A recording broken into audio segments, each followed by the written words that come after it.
Good morning everyone welcome back to my channel Pooja लाइफस्टाइले आमी पूजा निये चले एलाम आबार एक नतून भिडियो तोमादेर सामने।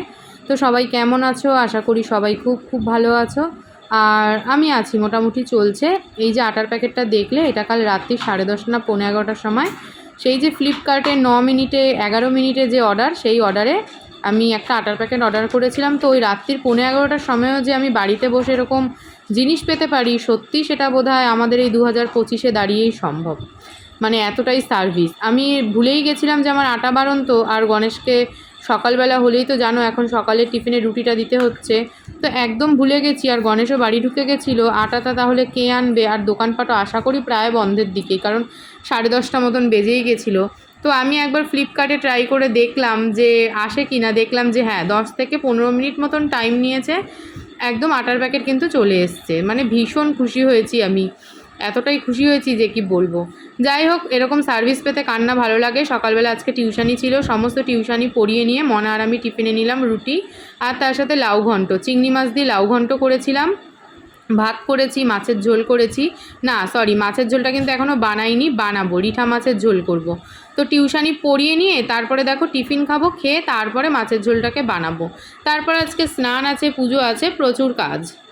স্নান আর পুজো দুটোই কমপ্লিট। এখানে তোমাদের ভয়েস দিয়েছিলাম কিন্তু কোনো কারণে সেই ভয়েসটা আমার আবারও কি বলবো, আর যাই হোক আমার বোধহয় সাউন্ড কমানো থাকলে কোনোভাবে ভয়েসটা আর আসছে না।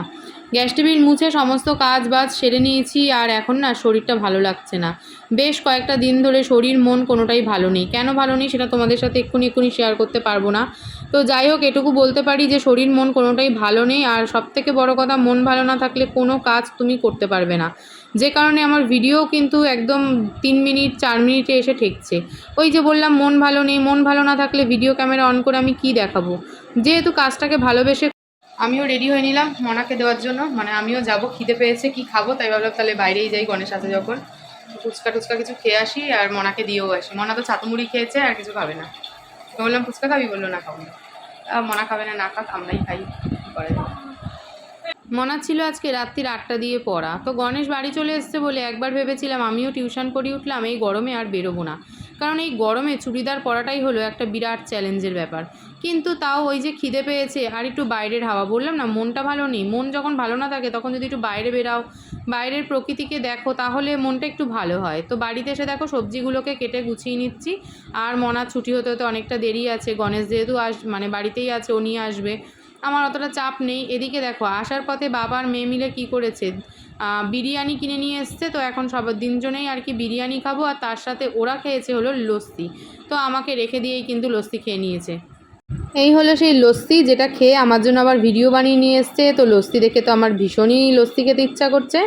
যাই হোক, বাপার মেয়ের এরকম খুনসুটি তো বেশ ভালোই লাগে, আর এরকম মজাদার ভিডিও দেখার জন্য আমার চ্যানেলটাকে ঝটপট করে সবাই সাবস্ক্রাইব করে দিও। টাটা।